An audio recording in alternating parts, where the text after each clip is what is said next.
Ascent Audio, a division of Recorded Books, presents Fatal Abstraction, Why the Managerial Class Loses Control of Software, by Darryl Campbell, narrated by Bob Johnson. History is a constant race between invention and catastrophe.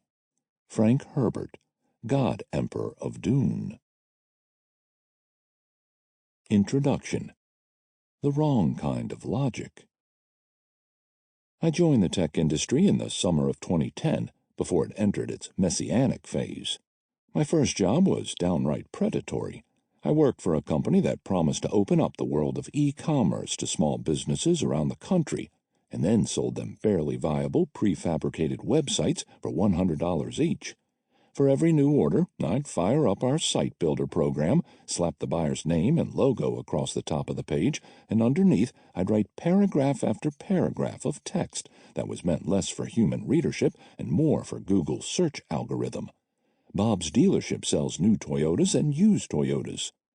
In the white space between sections of this uncanny valley copy, I'd place obnoxiously animated Contact Us buttons, which would allow visitors to call directly from their computers, if the client paid us a small monthly fee, of course.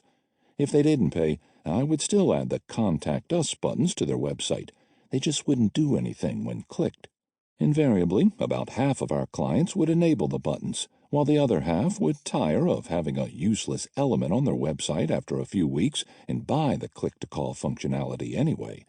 It was, by any standard, a kind of mild extortion. Then again, so was our entire business.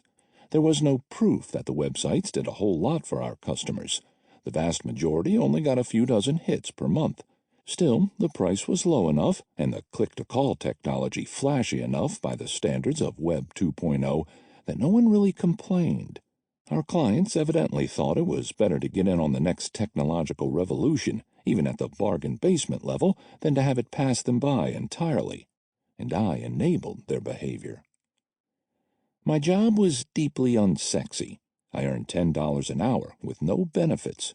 After 6 months, I was eligible to convert to full-time, which meant a $2 an hour pay bump and the most basic health insurance permissible under Washington state law.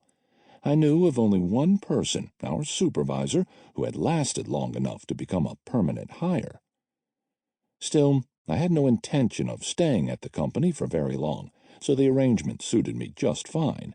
I had left graduate school that spring after 3 years of futility. I studied history because I thought it mattered somehow, but the Sample complete. Ready to continue?